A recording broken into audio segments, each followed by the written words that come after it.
In 1908, a name echoed through Scotland's courts and newspapers: Oscar Slater. A case of wealth, suspicion, and a verdict that would spark outrage and debate for decades. But before we start, make sure you like and subscribe, and comment where you're watching from. Your support helps us bring you more stories like this. So get ready as we uncover the story of Oscar Slater. December 21st, 1908, a Monday evening in Glasgow, Scotland. At number 15 Queen's Terrace off West Princes Street in the city's West End, an 82-year-old woman named Marian Gilchrist lived a quiet, solitary life. She had occupied the same first-floor flat for over 30 years. She was wealthy, cautious, and deeply private. Her only companion was her 21-year-old maid, Helen Lambie, who had been in her service for 3 years. At 7 o'clock that evening, Marian Gilchrist sent Helen Lambie out to buy the evening newspaper. It was a routine errand. The girl left the flat, walked down the stairs and headed to the shop. She would be gone for about 10 minutes. Marian Gilchrist stayed behind, alone in the flat. The building consisted of 3 floors. Below Marian Gilchrist lived Arthur Adams, a downstairs neighbour. As Lambie left the building, Adams sat in his flat reading. Suddenly he heard a loud crash from above, then another and another. Heavy thuds and sounds of violence coming from Miss Gilchrist's flat. Something was wrong. Adams went upstairs to investigate. The door to the flat was closed but not locked. As he reached the landing, a man burst out of the flat and rushed past him down the stairs. Adams got a brief look at him. A young man, well-dressed, moving quickly. Adams called after him but got no answer. The man disappeared into the street. Helen Lambie returned moments later with the newspaper. She found Adams standing on the landing looking confused. She asked what he was doing there. He told her about the noises, about the man who had just run out. Lambie seemed oddly unconcerned. She suggested it was probably Miss Gilchrist breaking sticks for kindling in the kitchen. She unlocked the flat door and went inside. Adams followed her. The flat appeared undisturbed at first, then they reached the dining room. Marian Gilchrist lay on the floor in a pool of blood. Her skull had been smashed by repeated blows from a heavy object. Her head was barely recognizable. Blood covered the carpet, the furniture, the walls. She had been battered to death with savage violence. Lambie screamed. Adams ran to fetch the police and the doctor. Within minutes, officers arrived at the scene. They examined the flat carefully. There was no sign of forced entry. The killer had either been let in by Miss Gilchrist herself, or he had found another way inside. In the bedroom, they found a wooden box containing Miss Gilchrist's personal papers. It had been broken open and the contents scattered across the floor. Her will, recently changed, was among them. Miss Gilchrist owned jewellery worth £3,000, equivalent to about £400,000 today. Most of it was hidden in her wardrobe. The killer had either not found it or had not been interested. Only one item was missing, a crescent-shaped diamond brooch. The investigation began immediately. Police questioned Arthur Adams and Helen Lambie. Both had seen the man fleeing the scene. Adams described him as a young man, clean-shaven, around 5 feet 8 to 5 feet 10 inches tall, wearing a light-colored coat. Lambie's description was similar. Another witness, a young girl named Mary Barrowman, claimed she had seen a man running from the building around the same time. She described him in similar terms. The police had descriptions but no name. They began searching for anyone who might match. They interviewed people across Glasgow. They followed leads. They chased rumours. Days passed with no breakthrough. Then, 4 days after the murder, information reached the police. A man had been trying to sell a pawn ticket for a diamond crescent brooch. The man's name was Oscar Slater. He was a German immigrant living in Glasgow at an address on St. George's Road, just a few streets away from where Marian Gilchrist had been killed. Oscar Joseph Slater was born Oscar Joseph Leszczyna on January 8, 1872, in Oppelen, Upper Silesia, Germany. He came from a Jewish family. Around 1893, possibly to avoid military service, he moved to London. He worked as a bookmaker under various names, including Anderson, before settling on the name Slater. In 1899, he moved to Edinburgh, and by 1901, he was living in Glasgow. Slater was 38 years old. He presented himself as a dentist and a dealer in precious stones, but most people believed he earned his living as a gambler. He was a well-dressed dandy who spent his time in billiards rooms and clubs around India Street. He had been prosecuted for malicious wounding in 1896 and assault in 1897, but was acquitted in both cases. Police knew him as a disreputable character, an associate of prostitutes and criminals, possibly an illegal gambling den operator. On December 25th, 4 days after the murder, Slater and his companion André Antoine, a Frenchwoman, left Glasgow for Liverpool. The next day, December 26th, they boarded the ocean liner Lusitania bound for New York. They travelled under false names. Slater used the alias Otto Sando. To the police, this looked like flight from justice. But there was a problem with their theory. The brooch Slater had been trying to pawn had been in continuous pawn since November 18th, 5 days before Marian Gilchrist's murder. The pawn ticket transaction had occurred weeks before the crime. Moreover, the pawn shop brooch had 3 rows of diamonds. The stolen brooch from Miss Gilchrist's flat had only 1 row. They were completely different items. Police ignored these facts. They cabled ahead to New York. When the Lusitania docked, American police arrested Oscar Slater on suspicion of murder. Slater was shocked. He had never heard of Marian Gilchrist. He knew nothing about any murder in Glasgow. He had left Scotland for personal reasons, to escape his estranged wife who was tracking him down. The trip had been planned long before the murder occurred. He had tickets and witnesses to prove it. Slater fought extradition for 6 weeks.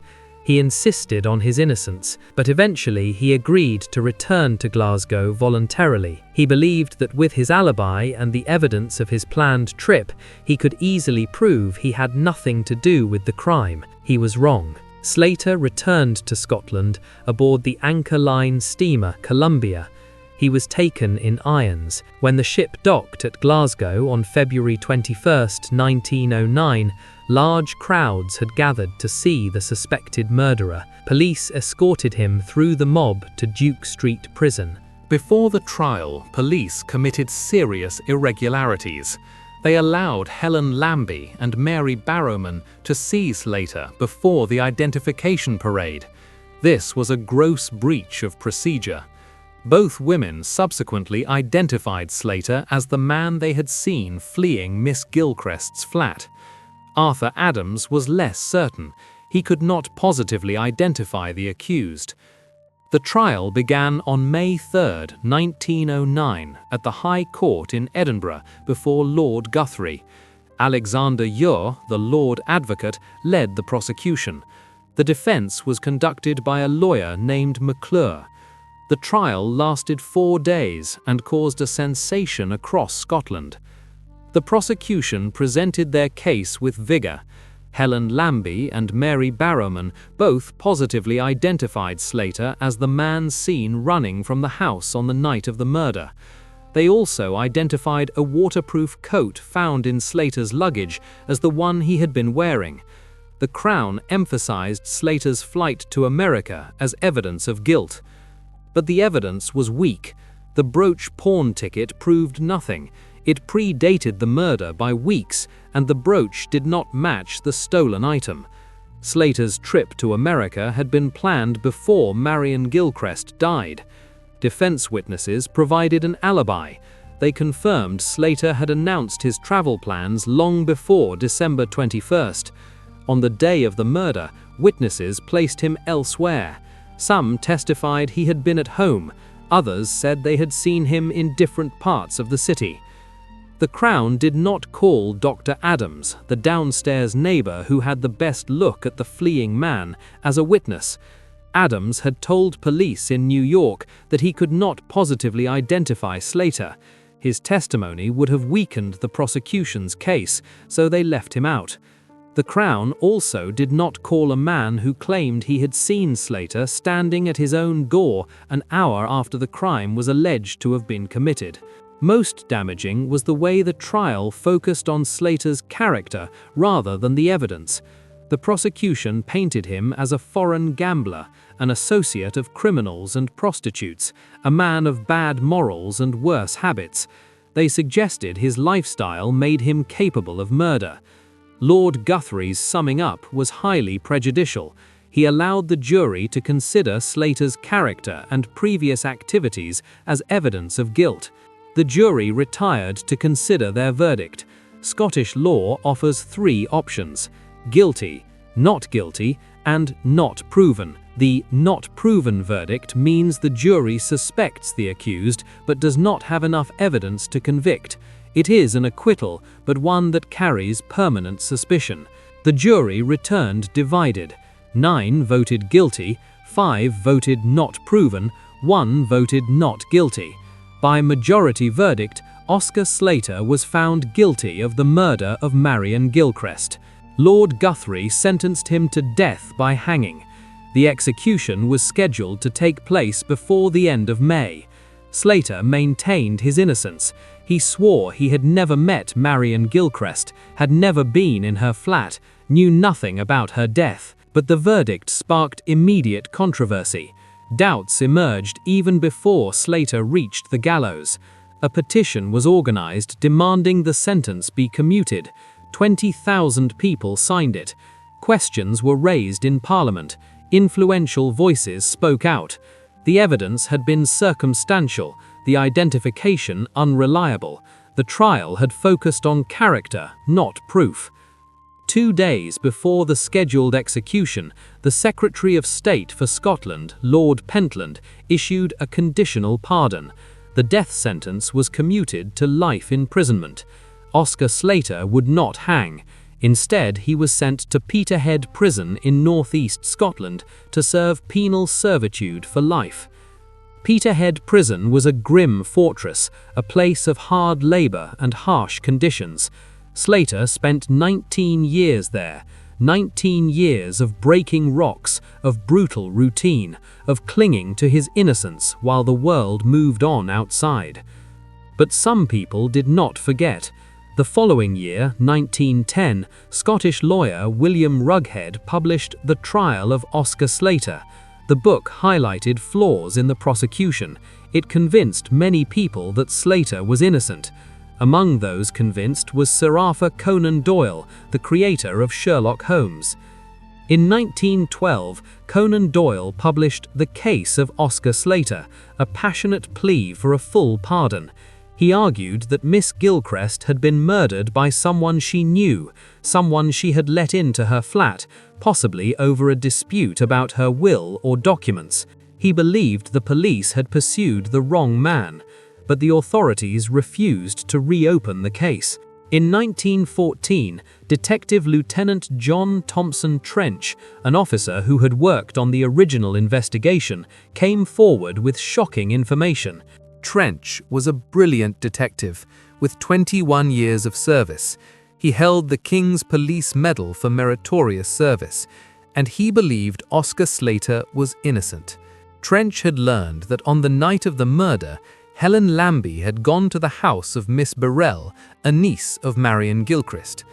Lambie had said to her, "Oh, Miss Birrell, I saw the man who did it. I think it was A.B. I am sure it was A.B."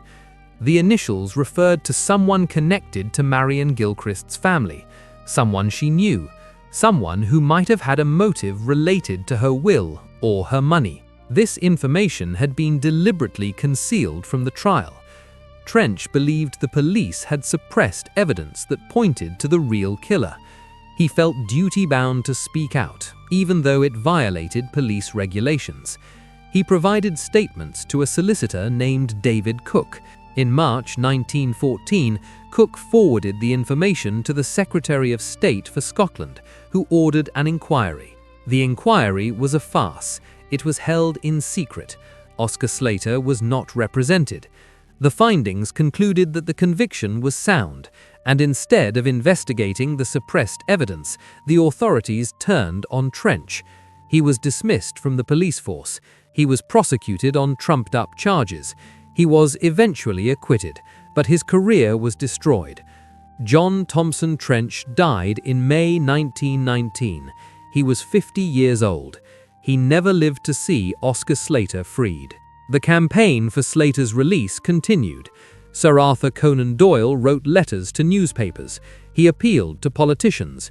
He used his fame and influence to keep the case in the public eye. Other supporters joined the fight: journalists, lawyers, writers, people who believed in justice. In 1927, journalist William Park published a book called The Truth About Oscar Slater. The book re-examined the case in detail. It concluded that Marian Gilchrist had known her murderer and invited him into her home. It suggested she had argued with this person about a document, most likely her will.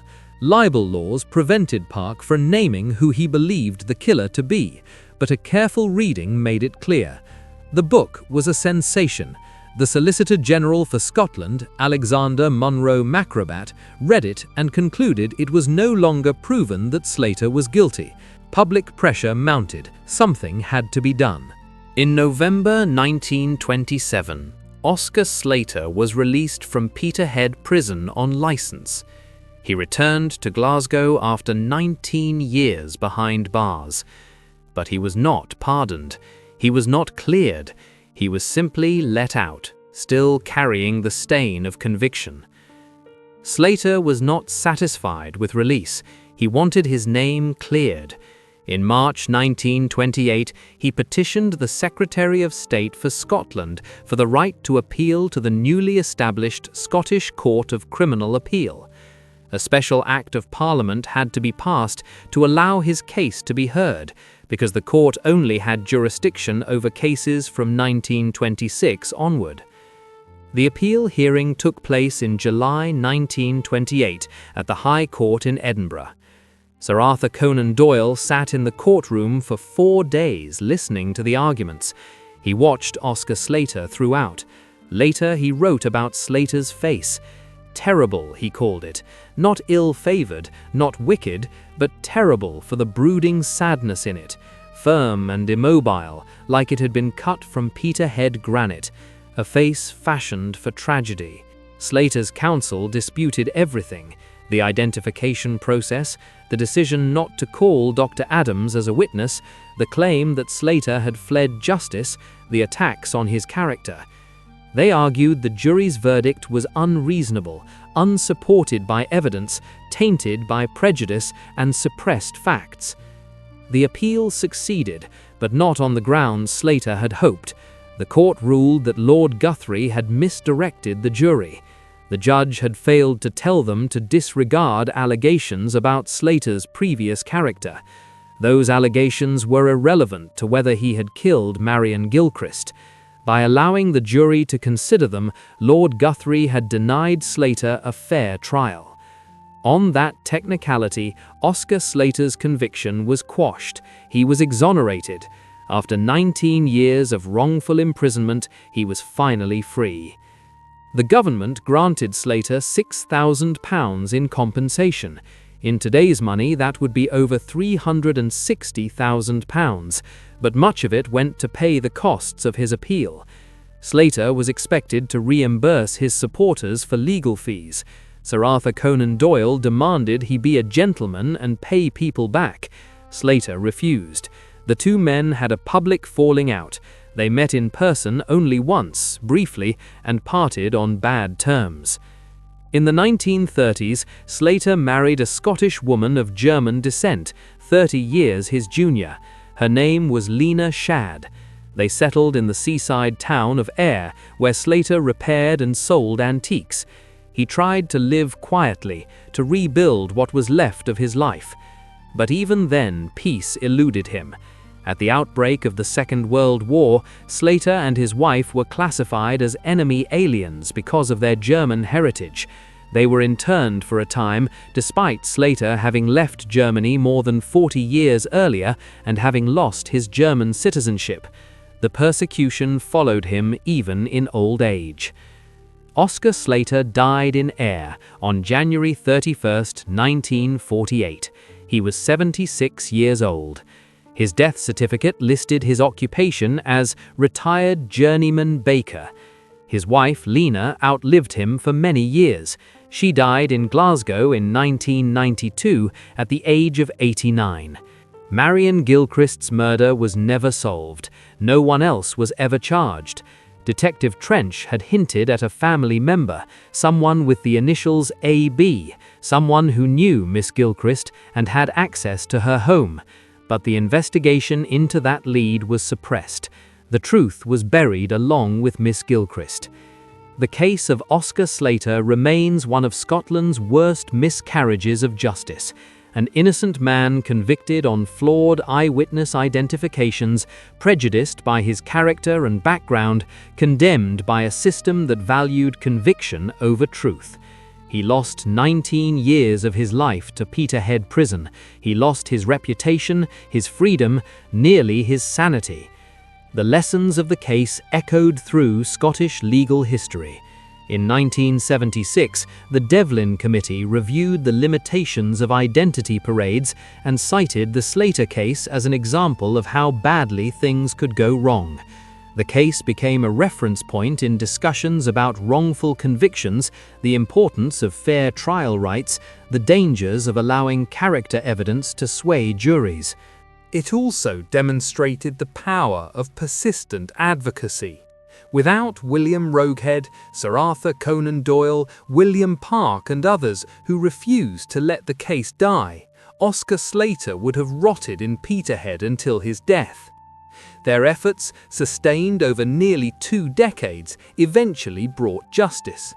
Not complete justice, not perfect justice, but justice nonetheless. Helen Lambie, the maid who identified Slater, lived with what she had done. Mary Barrowman, the young witness, also identified him. Both women were influenced by seeing Slater before the identification parade.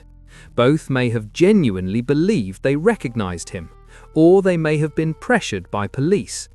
The truth of what they really saw that December night in 1908 died with them. Arthur Adams, the downstairs neighbor who got the best look at the fleeing man, was never allowed to testify that he could not positively identify Slater. His doubts were inconvenient, so they were suppressed.